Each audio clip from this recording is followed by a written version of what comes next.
When I read that moment, you were referring to the superpower scenario with your daughter. That was a big catalyst for you recognizing the power of this. So that was the moment I really had to reconsider my relationship with distraction. Was we had an afternoon where my daughter and I just decided to spend some quality time together, just some daddy-daughter time. And we had this activity book of different things that dads and daughters could do together. One of the activities in the book was to ask each other this question, that if you could have any superpower, what superpower would you want? And I remember that question verbatim because in that moment, for whatever reason, I don't even remember why, I thought it was a good time to check my phone. And before I knew it, by the time I looked up from my device, she was gone. She'd left the room because she had gotten the message that whatever was on my phone was more important than she was. And I realized that I had blown this perfect daddy-daughter moment. That's the moment I realized, wow, I really have to figure this out.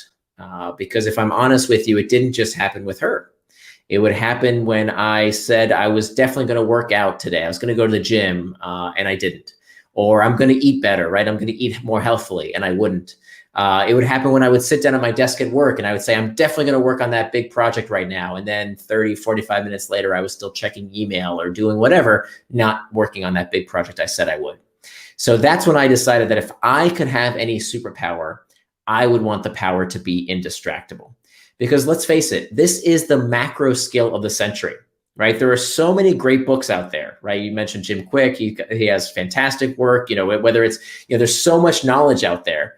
But how many of us struggle to finish a book? How many of us struggle with going to the gym when we say we will? How many of us struggle with quitting smoking or working on that big project when we say we will, or whatever the case might be? Fundamentally, if you can't do this, if you can't control your attention, you do not control your life. And look, folks, this is not turning around. This is not going backwards. This problem is only going to get more acute because the world is bifurcating into two kinds of people. People who allow their time and attention to be manipulated and controlled by others, and people who stand up and say, no, I control my time and attention. I am inDISTRACTable.